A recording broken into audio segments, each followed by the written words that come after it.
সুপ্রিয় দর্শক আসসালামু আলাইকুম, কেমন আছেন আপনারা? নিশ্চয়ই ভালো আছেন। আজকের ভিডিওতে আপনাদের সবাইকে স্বাগত জানাচ্ছি। আজকে আমি আপনাদের সাথে শেয়ার করব নর্মাল ডেলিভারির জন্য কতক্ষণ বা কত ঘন্টা হাঁটতে হবে। তাহলে চলুন মূল ভিডিওতে যাওয়া যাক। বাই দ্য ওয়ে, মূল ভিডিওতে যাওয়ার আগে একটা কথা বলি, আমি আমার চ্যানেলে pregnancy related, specially normal delivery related অনেক ইম্পর্টেন্ট তথ্য ভিডিও আকারে শেয়ার করে থাকি। এই তথ্যগুলো আমার পার্সোনাল এক্সপিরিয়েন্স ও আমার ডক্টরের সাজেশন থেকে নেওয়া। তাই আমার চ্যানেলটিকে যদি একবার আপনারা ভিজিট করেন তাহলে আপনারা আপনাদের প্রশ্নাতীত মনের অনেক প্রশ্নের উত্তর পেয়ে যেতে পারেন। আমন্ত্রণ জানাবো আমার চ্যানেলটিকে একবার ভিজিট করে দেখার। এবারে চলুন মূল আলোচনায় যাওয়া যাক। আমি শুরুতেই বলেছি আজকে আলোচনা করব নর্মাল ডেলিভারির জন্য কতক্ষণ বা কত ঘন্টা হাঁটতে হবে। দেখুন, নর্মাল ডেলিভারিটা হচ্ছে একটা ন্যাচারাল প্রসেস। নর্মাল ডেলিভারির শুরু থেকে শেষ প্রতিটি স্টেজই ন্যাচারালি সংগঠিত হবে, একটার পর একটা সংগঠিত হতে থাকবে।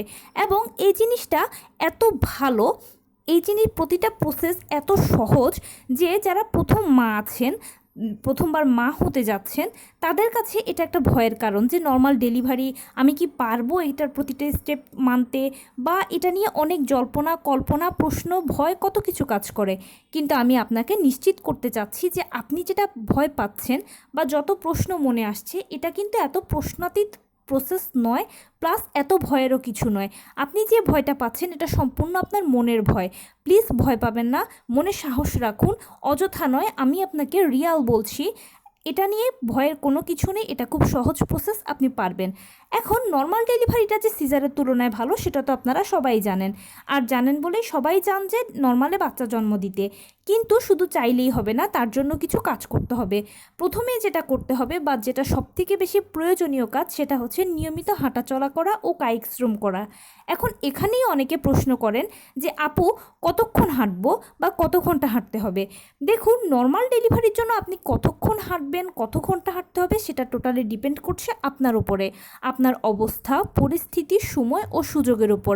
আপনার যদি অবস্থা ভালো থাকে, পরিস্থিতি সহজ হয়, সময় থাকে, সুযোগ থাকে, তাহলে আপনি বেশি বেশি হাঁটাচলা করবেন। আর যদি আপনার সেরকম স্কোপ কম থাকে, তাহলে আপনি শুধুমাত্র একটা নিজেকে রুটিনে এনে কিছুক্ষণ হাঁটলেও আপনার জন্য চলবে। তবে যেহেতু আপনারা প্রশ্ন করেন, তাই অবশ্যই ভেবেছি যে আপনাদেরকে একটা বেসিক রুটিন বলবো। আর বেসিক রুটিনটা হচ্ছে, আপনি সকালবেলা ঘুম থেকে উঠে 30 মিনিট হাঁটাচলা করবেন এবং কিছুক্ষণ বাটারফ্লাই স্টাইলে বসে থাকবেন।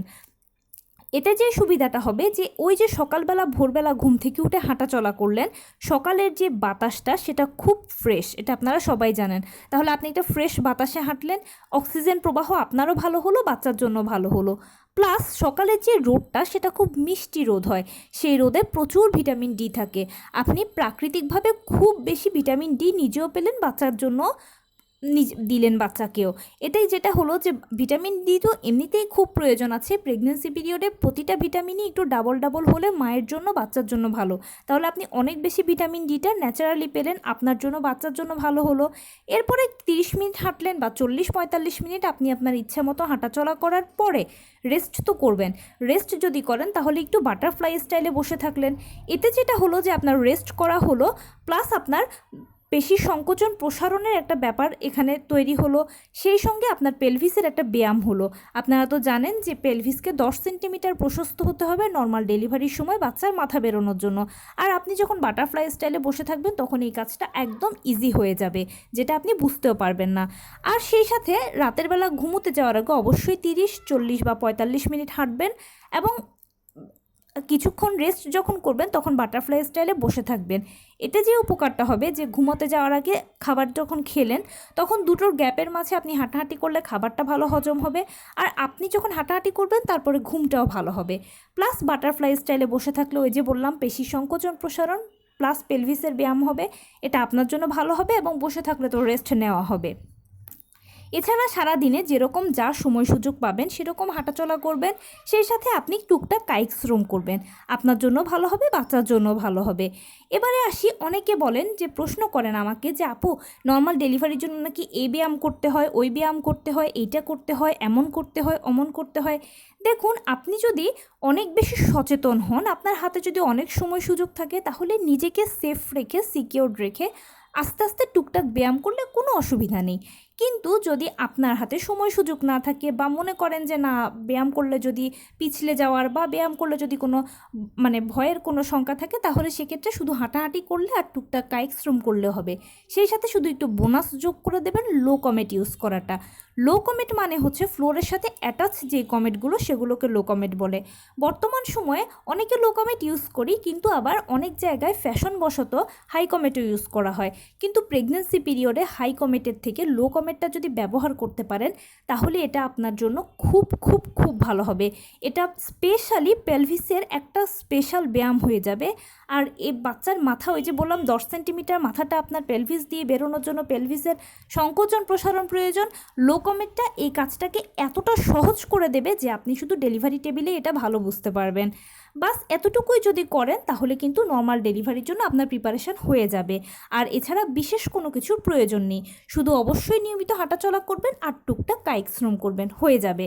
তবে একটা কথা বলি, নর্মাল ডেলিভারি যদি চান, স্পেশালি আপনার যদি আসলে শুধু মুখে নয় মন থেকে ইচ্ছে থাকে, তাহলে কিন্তু অবশ্যই সপ্তম, অষ্টম, নবম মাসে এই কাজগুলো বেশি বেশি করবেন।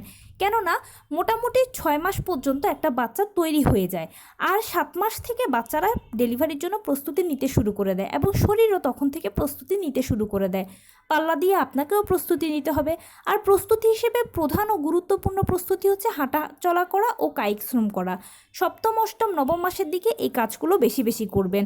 এখানে আরেকটা কথা বলি যে নবম মাসে অনেক সময় হয় কি যে বাচ্চার ওজন বাড়ে, মায়ের শরীরও ভারী হয়ে যায়, তখন সেক্ষেত্রে মায়ের হাঁটা চলা করতে কম ভালো লাগে, শুয়ে বসে থাকতেই ভালো লাগে। কিন্তু এই ভুল কাজটা ভুল করেও করবেন না, কষ্ট করে কষ্টটাকে স্বীকার করবেন নিজের ভালোর জন্য, সন্তানের ভালোর জন্য। তো এই ছিল আজকের ভিডিও। কেমন লাগলো বলুন? যদি ভালো লেগে থাকে ও হেল্পফুল হয়ে থাকে তাহলে প্লিজ লাইক, কমেন্ট, শেয়ার করতে একদম ভুলবেন না। আর সেই সাথে আমার চ্যানেলটিকে সাবস্ক্রাইব করার বিনীত অনুরোধ রইল। পাশে থাকা বেল আইকনটি ক্লিক করে দেবেন যেন আমি ভিডিও আপলোড করার সাথে সাথে আপনার নোটিফিকেশান পেয়ে যান। এছাড়া যদি কোনো প্রশ্ন থাকে তাহলে অবশ্যই কমেন্টসে জানাবেন, আমি উত্তর দেওয়ার সর্বোচ্চ চেষ্টা করব। আর যদি সেই সাথে পরামর্শ থাকে যে কোন বিষয়ের উপরে ভিডিও বানালে আপনারা উপকৃত হবেন, প্লিজ সেটাও জানাবেন। আমি আপনাদের পছন্দের সর্বোচ্চ প্রায়োরিটি দেব। ভালো থাকবেন, সুস্থ থাকবেন। আসসালামু আলাইকুম।